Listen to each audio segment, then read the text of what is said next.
markaynu cibaadaysanayno noocyada kala duwan dhufays baynu ku jirnaa difaac sida waxa cadeeyay rasuulkeeni sallallahu alayhi wasallam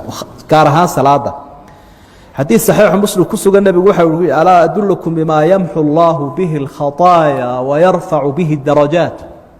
وارتضي يوم إذن تسيا وحي لهي الدنب جنا وكل عفو درجتنا كر وقاضه هاي نتسوي إسباغ الوضوء وقت المكاره وويساد الله لما يسترى لجو حرق هذا أن لها كرنين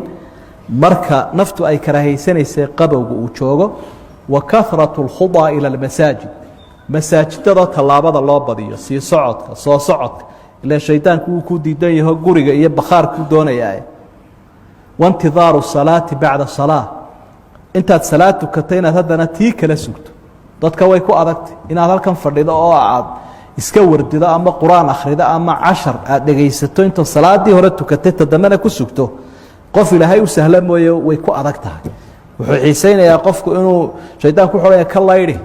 intii ilaahay haatan waad gudatay meeshan ha ku xayirmine banaanka istaag oo maqaaxida fariiso oo halkaas soo maro soo jiray inta cishaayiga la gaarayo nabigu sirteenu ogiyo ilaahay baa u sheegay wantidaaru salaati ba'da salaah salaad inta tukato takaleynad ku sugto inta markuu israaciyay nabigu ayaa wuxuu fadalikum ar-ribaat والرباط كقرآن كلاو شيء رفيس كلاو شيء واكاس بالنبي عليه الصلاة والسلام وعكلو صيح الحديث كي صحيح عقبة بن عامر وريني قفكو هدو رفيس كجهات وكجره وحلا قرابو النبي عمل كيسو كما تشوك سيدا قفك الصدقة جارية لوغو قراء عمل كيسو سعودو كله ayaa isagana qofka ribaadka ku jira amalkiisa ugu soconaya marka sidaas rabbi subhanahu wa ta'ala wax khayraho adduunyo iyo aakhira ku jiraan waxba inaga qarinine ilaahay noo wada tilmaamay allah inagu hanuuniyahana inoo sahlo wallahu subhanahu wa ta'ala alam